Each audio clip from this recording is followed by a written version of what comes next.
प्रिय भक्तजनों, आज हम श्रीमद् भगवत गीता का छठा अध्याय श्रवण करेंगे। तो आइए सुनते हैं छठा अध्याय। श्री भगवान बोले, जो पुरुष कर्म फल का आश्रय न लेकर करने योग्य कर्म करता है वह सन्यासी तथा योगी है, और केवल अग्नि का त्याग करने वाला सन्यासी नहीं है तथा केवल क्रियाओं का त्याग करने वाला योगी नहीं है। हे अर्जुन, जिनको सन्यास कहते हैं उसी को तू योग जान, क्योंकि संकल्पों का त्याग न करने वाला कोई भी पुरुष योगी नहीं होता। योग में आरूढ़ होने की इच्छा वाले मननशील पुरुष के लिए योग की प्राप्ति में निष्काम भाव से कर्म करना ही हेतु कहा जाता है, और योगारूढ़ हो जाने पर उस योगारूढ़ पुरुष का जो सर्व संकल्पों का अभाव है वही कल्याण में हेतु कहा जाता है। जिस काल में ना तो इंद्रियों के भोगों में और ना कर्मों में ही आसक्त होता है, उस काल में सर्व संकल्पों का त्यागी पुरुष योगारूढ़ कहा जाता है। अपने द्वारा अपना संसार समुद्र से उद्धार करें और अपने को अधोगति में न डालें, क्योंकि यह मनुष्य आप ही तो अपना मित्र है और आप ही अपना शत्रु है। जिस जीवात्मा द्वारा मन और इंद्रियों सहित शरीर जीता हुआ है, उस जीवात्मा का तो वह आप ही मित्र है, और जिसके द्वारा मन तथा इंद्रियों सहित शरीर नहीं जीता गया है, उसके लिए वह आप ही शत्रु के सदृश शत्रुता में बरतता है। सर्दी गर्मी और सुख दुख आदि में तथा मान और अपमान में जिसके अंतःकरण की वृत्तियां भली भांति शांत है, ऐसे स्वाधीन आत्मा वाले पुरुष के ज्ञान में सच्चिदानंद घन परमात्मा सम्यक प्रकार से स्थित है, अर्थात उसके ज्ञान में परमात्मा के सिवा अन्य कुछ है ही नहीं। जिसका अंतःकरण ज्ञान विज्ञान से तृप्त है, जिसकी स्थिति विकार रहित है, जिसकी इंद्रियां भली भांति जीती हुई हैं, और जिसके लिए मिट्टी पत्थर और सुवर्ण समान है, वह योगी युक्त अर्थात भगवत प्राप्त है, ऐसे कहा जाता है। सुहृद मित्र बैरी उदासीन मध्यस्थ द्वेष्य और बंधुगणों में धर्मात्मा में और पापियों में भी समान भाव रखने वाला अत्यंत श्रेष्ठ है। मन और इंद्रियों सहित शरीर को वश में रखने वाला आशा रहित और संग्रह रहित योगी अकेला ही एकांत स्थान में स्थित होकर आत्मा को निरंतर परमात्मा में शुद्ध भूमि में, जिसके ऊपर कुशा मृगछाला और वस्त्र बिछे हैं, जो ना बहुत ऊंचा है और ना बहुत नीचा, ऐसे अपने आसन को स्थिर स्थापन करके उस आसन पर बैठकर चित्त और इंद्रियों की क्रियाओं को वश में रखते हुए मन को एकाग्र करके अंतःकरण की शुद्धि के लिए योग का अभ्यास करे। काया सिर और गले को समान एवं अचल धारण करके और स्थिर होकर अपनी नासिका के अग्रभाग पर दृष्टि जमाकर अन्य दिशाओं को न देखता हुआ ब्रह्मचारी के व्रत में स्थित भय रहित तथा भली भांति शांत अंतःकरण वाला सावधान योगी मन को रोककर मुझ में चित्त वाला और मेरे परायण होकर स्थित हो। वश में किए हुए मन वाला योगी इस प्रकार आत्मा को निरंतर मुझ परमेश्वर के स्वरूप में लगाता हुआ मुझ में रहने वाली परमानंद की प्रकाष्ठा रूप शांति को प्राप्त होता है। हे अर्जुन, यह योग ना तो बहुत खाने वाले का, ना बिल्कुल ना खाने वाले का, ना बहुत शयन करने के स्वभाव वाले का और ना सदा जागने वाले का ही सिद्ध होता है। दुखों का नाश करने वाला योग तो यथा योग्य आहार विहार करने वाले का, कर्मों में यथा योग्य चेष्टा करने वाले का और यथा योग्य सोने तथा जागने वाले का ही सिद्ध होता है। अत्यंत वश में किया हुआ चित्त जिस काल में परमात्मा में ही भली भांति स्थित हो जाता है, उस काल में संपूर्ण भोगों से स्पृहा रहित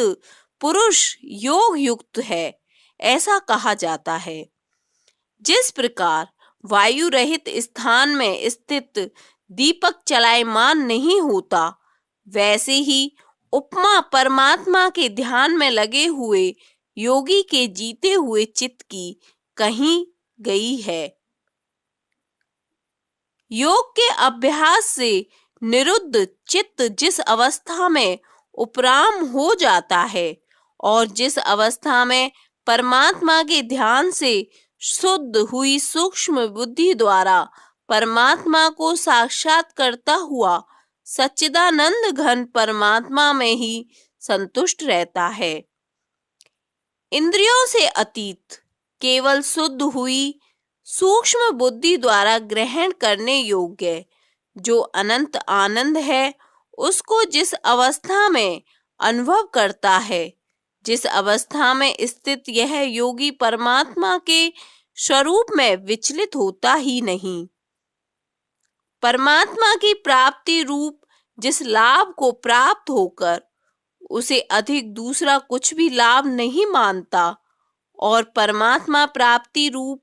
जिस अवस्था में स्थित योगी बड़े भारी दुख से भी चलायमान नहीं होता, जो दुख रूप संसार के संयोग से रहित है, जिसका नाम योग, उसको जानना चाहिए। वह योग ना उकताए हुए अर्थात धैर्य और उत्साह युक्त चित्त से निश्चय पूर्वक करना कर्तव्य है। संकल्प से उत्पन्न होने वाली संपूर्ण कामनाओं को निःशेष रूप से त्याग कर और मन द्वारा इंद्रियों के समुदाय को सभी ओर से भली भांति रोक कर क्रम क्रम से अभ्यास करता हुआ उपरति को प्राप्त हो तथा धैर्य युक्त बुद्धि द्वारा मन को परमात्मा में स्थित करके परमात्मा के सिवा और कुछ भी चिंतन ना करे। यह स्थिर न रहने वाला और चंचल मन जिस जिस शब्द आदि विषय के निमित्त से संसार में विचरता है, उस विषय से रोक कर यानी हटाकर इसे बार बार परमात्मा में ही निरुद्ध करें,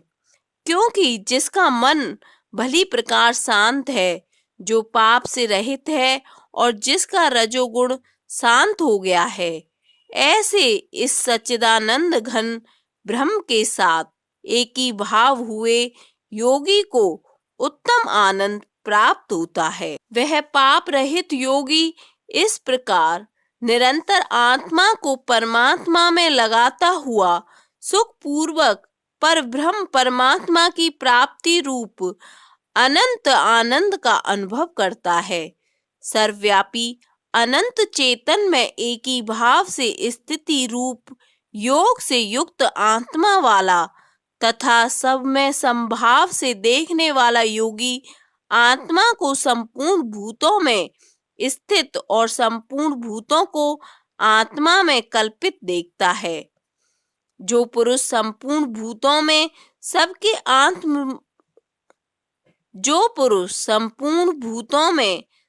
आत्म रूप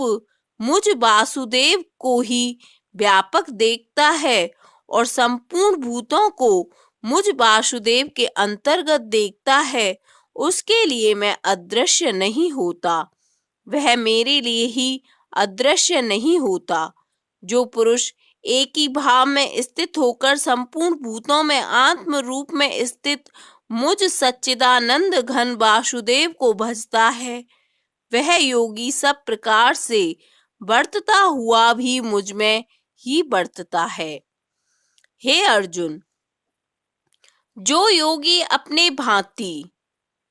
मनुष्य अपने मस्तक, हाथ, पैर और गुदादि के साथ ब्राह्मण, क्षत्रिय, शूद्र और मलेच्छ आदिकों का सा करता हुआ भी उनमें आत्म भाव अर्थात अपनापन समान होने से सुख और दुख को समान ही देखता है, वैसे ही सब भूतों में देखना अपनी भांति संपूर्ण भूतों में समदेवता हुआ है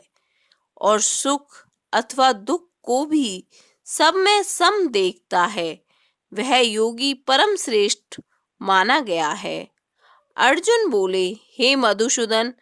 जो यह योग आपने समभाव से कहा है, मन के चंचल होने से मैं इसकी नित्य स्थिति को नहीं देखता हूँ, क्योंकि हे श्री कृष्ण, यह मन बड़ा चंचल, प्रमथन स्वभाव वाला, बड़ा दृढ़ और बलवान है। इसलिए उसको वश में करना मैं वायु को रोकने की भांति अत्यंत दुष्कर मानता हूँ। श्री भगवान बोले, हे महाभाव, निसंदेह मन चंचल और कठिनता से वश में होने वाला है, परंतु हे कुंती पुत्र अर्जुन, यह अभ्यास और वैराग्य से वश में होता है।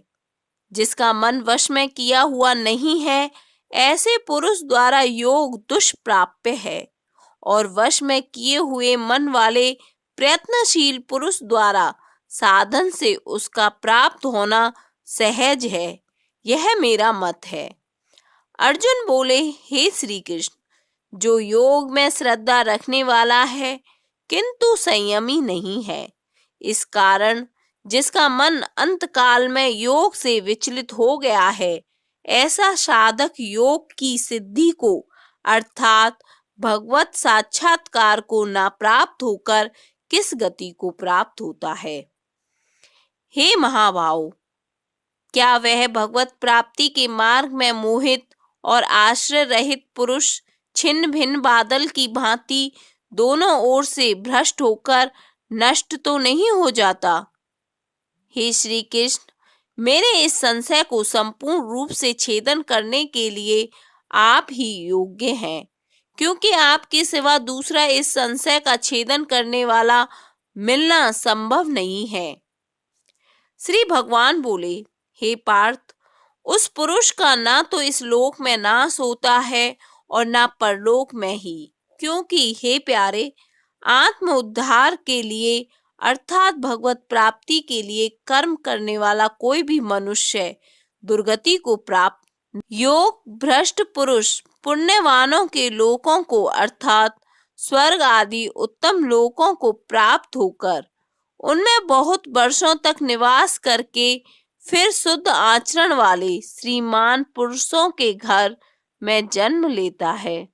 अर्थात वैराग्यवान पुरुष उन लोकों में ना जाकर ज्ञानवान योगियों के ही कुल में जन्म लेता है, परंतु इस प्रकार का जो यह जन्म है सो संसार में निसंदेह अत्यंत दुर्लभ है। वहां उस पहले शरीर में संग्रह किए हुए बुद्धि संयोग को अर्थात समबुद्धि रूप योग के संस्कारों को अनायास ही प्राप्त हो जाता है। और हे कुरुनंदन, उसके प्रभाव से वह फिर परमात्मा की प्राप्ति रूप सिद्धि के लिए पहले से भी बढ़कर प्रयत्न करता है। वह शब्द से श्रीमान के घर में जन्म लेने वाले योग भ्रष्ट पुरुष समझना चाहिए। श्रीमानों के घर में जन्म लेने वाला योग भ्रष्ट पराधीन हुआ भी उस पहले के अभ्यास से ही निसंदेह भगवान की ओर आकर्षित किया जाता है, तथा समबुद्धि रूप योग की जिज्ञासु भी वेद में कहे हुए सकाम कर्मों के फल को उल्लंघन कर जाता है, परंतु प्रयत्न पूर्वक अभ्यास करने वाला योगी जो पिछले अनेक जन्मों के संस्कार बल से इसी जन्म से संसिद्ध होकर संपूर्ण पापों से रहित हो, फिर तत्काल ही परम गति को प्राप्त हो जाता है। योगी तपस्वियों से श्रेष्ठ है, शास्त्र ज्ञानियों से भी श्रेष्ठ माना गया है और सकाम कर्म करने वाले योगी से भी श्रेष्ठ है। इससे हे अर्जुन, तू योगी हो। संपूर्ण योगियों में भी जो श्रद्धावान योगी मुझ में लगे हुए अंतरात्मा से मुझको निरंतर भजता है, वह योगी मुझे परम श्रेष्ठ मान। छठा अध्याय संपन्न।